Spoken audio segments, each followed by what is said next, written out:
မင်္ဂလာပါရှင်ဆရာမျိုးထုထက်ရေးသားထားတဲ့အချစ်စာဝါကွယ်စာအုပ်ထဲကအချစ်စာနဲ့အချစ်ကဗျာတစ်ပုဒ်ကိုဖတ်ပြပေးထားပါတယ်မီးတွေပြစ်လိုက်တာလဲလွန်မာရုပ်ကွယ်အဲ့ဒါနဲ့မစီမဆိုင်မင်းကိုအတင်းတတိချမိနေရဲ့ပညာရင့်လူရင်အတာရတင်ထားတဲ့နှစ်ဖူးကော်ကလက်ကိုဘာသာတွန်းဖယ်ရင်မင်းเจ้าတော်ဖွဲ့ကနှဲ့ကနဲ့စဉ်းစားခန်းကြည့်တတ်ရင်းနေလေဆိုရင်ရောကဲမင်းဘာများတက်နိုင်အောင်မလဲငါမှာတော့ရောင်ချာချာနဲ့တယောက်တည်းအတွေးတွေနေချင်ရင်ပြုံးတံပြုံးမဲ့တံမဲ့ရေပေါ့ငါအဖြစ်ကစိတ်ဝင်စားဖို့ကောင်းတယ်လို့စိတ်ဝင်စားဖို့လည်းမကောင်းပြန်ဘူးကွ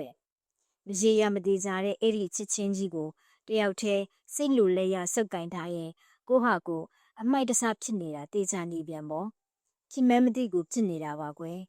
ဘာသာတော်ဇဝေဇဝါဖြစ်လို့အဲ့ဒီအမိုက်ကဆလို့အမိုက်ထဲမှာပဲငါဆုံးပါနေမမသွားချင်ပါဘူးကွယ်အမိုက်လိုလူသားလည်းမဖြစ်စေချင်တယ်လို့အမိုက်လိုကောင်ကစပြီးမင်းတစ်ခုခုဖြစ်သွားမှလဲစိုးထိတ်တဲ့စိတ်တွေကဒီရေလားတဖြည်းဖြည်းတိုးလို့ကလာပြန်ပေါ့တယောက်တည်းရောက်တဲ့ရတွေးတယ်လို့ခေါင်းစဉ်တက်ပြီးမဲ့မြေးချောင်းကြီးကသာငါရှင်မဲ့ရဲ့ဖေရောညာပါပြည့်နေတာပါလी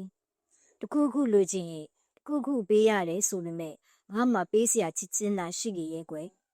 မင်းစီကလည်းရဖို့ရွှေလန်းရဲ့မမြင်တာမို့ခွာတီးခွာကြနဲ့ငါ့ဘွားကြီးမနှတာကိုတော့မင်းသိအောင်ညွှန်းဆိုဖို့ခတ်သားလားအဲ့ဒီအတွက်ညွှန်းဆိုဖို့စကားလုံးတွေဟဲ့တို့ပဲပုံပြိုးထောင်ရမယ်ဆိုတာရီးစက်ရတင်မဲလေးလားရှိရင်ပြောလဲပါအောင်ကွယ်နောက်လီဝိုင်းကဝန်းကနဲ့စီစဉ်ညွှန်ကြားလှဲ့ပါအောင်ကွယ်ငါရဲ့အိမ်မက်ထေရောလက်တွေ့ဘဝမှာပါချစ်မြတ်လို့ရတယ်ငါရှင်ဘက်ထေကအနည်းရောင်ရှင်နားပြေဝန်းကြီးရဲ့အမိုက်ဆလူလူရောင်ချာချာနဲ့အတွေးနေချဲတာလွန်နေတဲ့ငါကအမိုက်ဆလူလူဖြစ်ကောင်းမသိဖြစ်နေလေရဲ့ခံစားချက်တွေကိုရှေ့တန်းတင်လွန်းတဲ့အခါပြုံးရည်မှုတွေဟာကော်ဘက်နဲ့စားလိုက်တယ်လို့ပြောင်လက်လာပြီမေငါကျင်ခံခဲ့ဖြစ်ရပေါ့လေမျက်ရည်ဆိုယုံလေးလွမ်းရတဲ့ခံမှာမင်းသမီးကတိတ်တဆိတ်ရှံခွာတေးလေရတော့ကြံသူကအိုက်တင်ရောဒဏ်ရာလို့တွေပါပြောင်းတပြိုင်ဖြစ်ရင်ခရီးမတွင်တာသာဖတ်တင်ပြန်ပေါ့ဒီလိုပါပဲလေငါကမင်းအတွက်အမိုက်တစဖြစ်နေရင်တော့အမိုက်ထဲကထွက်တဲ့ရွှေအစနလေးတော့အားရပါရဖြစ်ချင်မိသားကွယ်တကယ် new to chat